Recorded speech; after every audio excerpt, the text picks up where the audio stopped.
அனைவருக்கும் வணக்கம். தெய்வீக பலன்கள் சேனல் சார்பாக தங்களை அன்புடன் வரவேற்கிறோம். இன்றைய காணொளியில் நாம் காண விரும்புவது மும்மூர்த்திகளில் யார் சிறந்தவர் என்று பிருகு முனிவர் கூறியது பற்றி இந்த காணொளியில் விரிவாக பார்க்கலாம். வாருங்கள் காணொளிக்கு செல்லலாம்.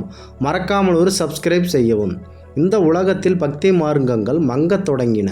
மக்களிடையே பாவக்காரியங்கள் தலைவிரித்து ஆடிக்கொண்டிருந்தது. வேத காம விதிப்படி நடக்க வேண்டிய செயல்கள் அனைத்தும் இந்த கர்மங்கள் மங்கத் தொடங்கின. தர்மங்கள் தலை சாய்ந்தன. நீதி நெறிகள் அனைத்தும் இந்த உலகத்தில் கெட்டுப்போனது. இவ்வாறு இந்த கலியுலகத்தில் உலகம் அழிந்து கொண்டு வருவதைக் கண்ட பெரும் முனிவரான பிருகு முனிவர், கச்சியப்ப முனிவர் மனம் வாடினர். இந்த பூமியில் இந்த நிலை கண்டு முனிவர்கள் மிகவும் அமைதியை இழந்தனர். நான்முகனின் புத்திரனான நாரத முனிவர் மிகவும் வருத்தப்பட்டார். இதற்கு பரிகார முறையை கண்டுபிடிக்க எண்ணினார். அதனால் இவர் சத்தியலோகத்திற்கு சென்று தன் தந்தையரான பிரம்மாவிடம் ஒரு அறிவுரை கேட்கிறார். நாரதன் கேட்டதற்கு நான்முகனான பிரம்மன், நாரதா, நீதான் கலக பிரியன் ஆச்சே, ஏதேனும் ஒரு கலகத்தை தொடங்கு, அது நன்மையில்தான் முடியும் என்பது இந்த உலகத்திற்கும் தெரியுமாயிற்று.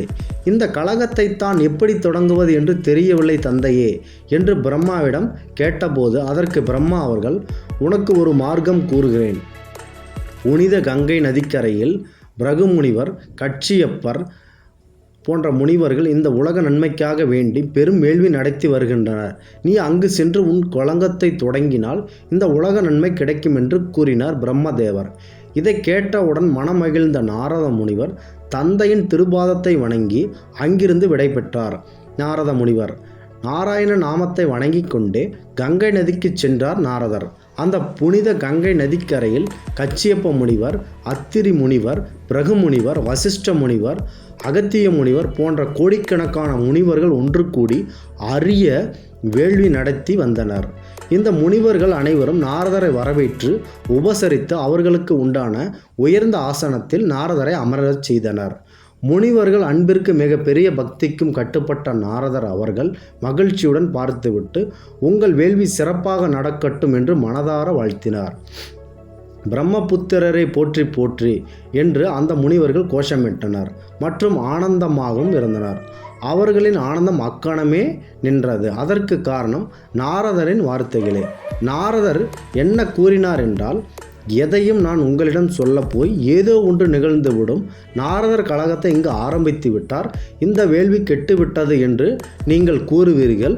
அதனால் நான் மௌனமாகவே இருக்கிறேன் என்று பாசாங்கு செய்தார். முனிவர்கள் அனைவரும் நாரதரை விடுவதாக தெரியவில்லை. நீங்கள் சொல்லியே ஆக வேண்டும் என்று கேட்டனர். நீங்கள் அனைவரும் வற்புறுத்தியதால் நான் கூறுகிறேன் என்று நாரதர் கலகத்தை தொடங்கினார்.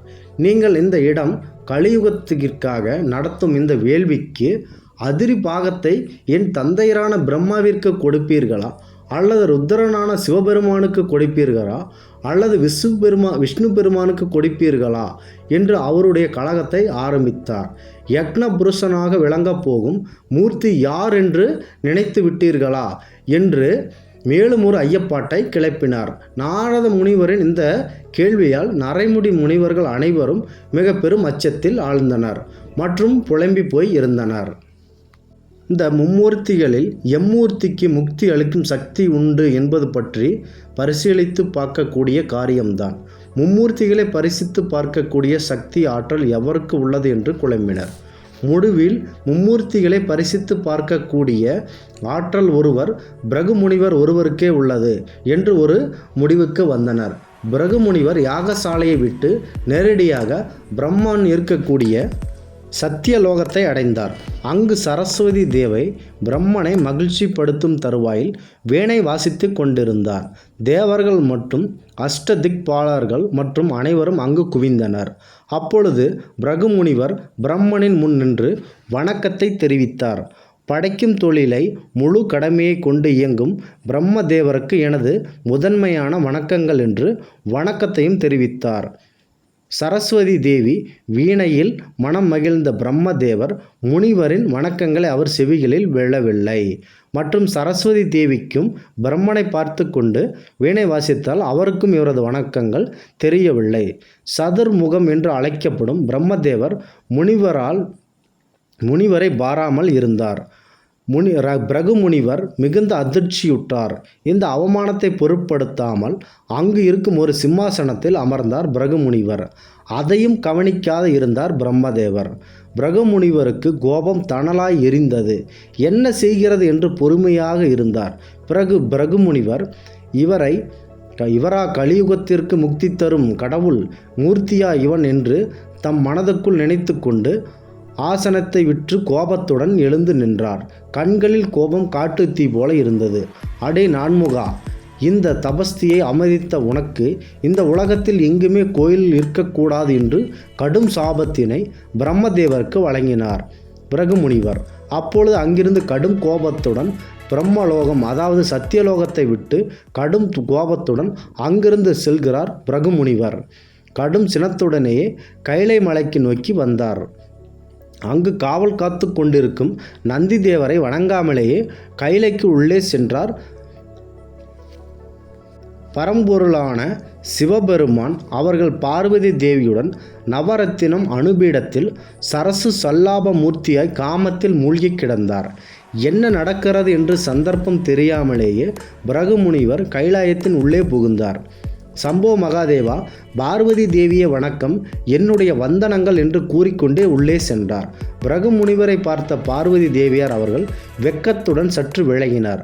ஆனால் பிருகு முனிவரை கவனிக்காத சிவபெருமான் அவர்கள் பார்வதி தேவி விலகியதை தடுத்து இறுக்கி அணைத்தார்.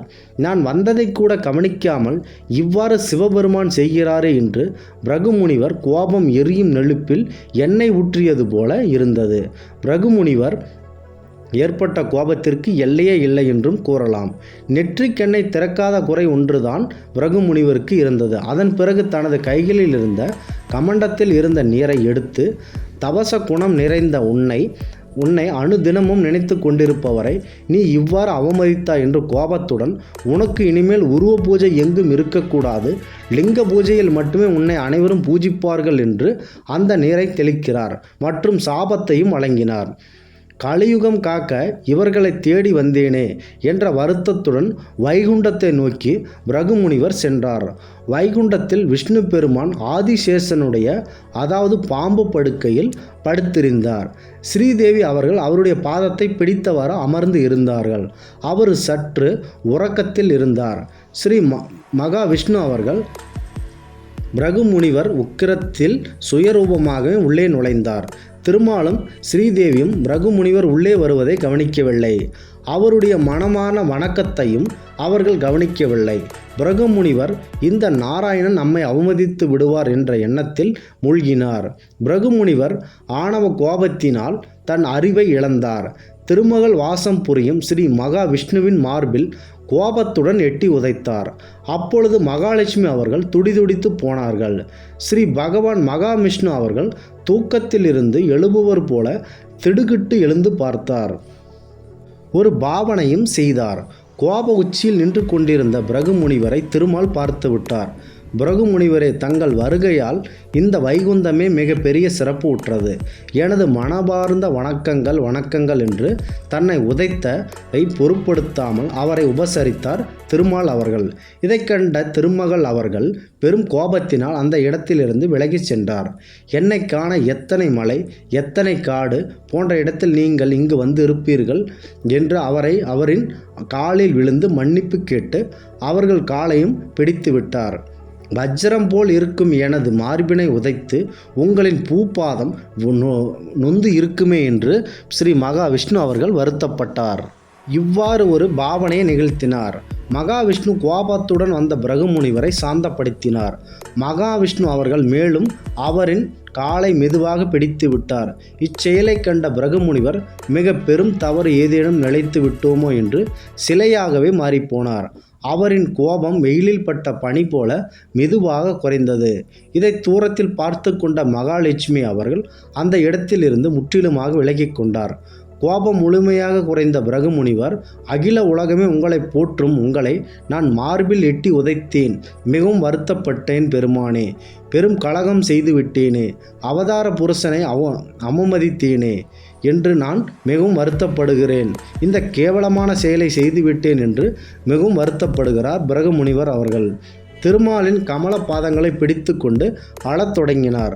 மேலும் என்னை மன்னித்து காத்திருங்கள், கலியுகத்தின் நன்மைக்கே நான் இவ்வாறு ஒரு செயலை செய்தேன் என்று பிருகு முனிவர் மன்னிப்பு கூறினார். முனிவரே, நீங்கள் வருத்தியதீர்கள். உமது இந்த செயல்கள் நான் மிகவும் விருப்பமான செயலாக நான் எண்ணுகிறேன். அகில உலகத்தின் நன்மைக்கு நீங்கள் இவ்வாறு செய்தீர்கள் என்று நான் உணர்கிறேன் என்று ஆறுதல் கூறினார். அப்பொழுது திருமால் கேட்கிறார், ஆம், எதற்காக நீங்கள் என்னை காண இங்கு வந்தீர்கள் என்று. இறைவா, கலியுகத்தின் கொடுமை இங்கு தலைவிரித்து ஆடுகிறது. அதனை நீங்கள் ஒடுக்க ஏதேனும் ஒரு அவதாரம் எடுக்க வேண்டும் என்றும் அவரின் விருப்பத்தை கூறுகிறார். இந்த அகில உலகத்தை காக்க ஒரு வேள்வி ஒன்று நடத்துகிறோம். அதனை பூர்த்தி செய்ய அவிர்பாதத்தை உங்களுக்கு கொடுக்க நான் விரும்புகிறேன் என்றும் கூறுகிறார். அதற்கு திருமால் அவர்கள், சிவனையும் பிரம்மாவையும் நீங்கள் சேர்த்து கொள்ளலாமே என்று திருமால் கூறினார். அதற்கு பிருகு முனிவர் அவர்கள் முகம் சுளித்தார்.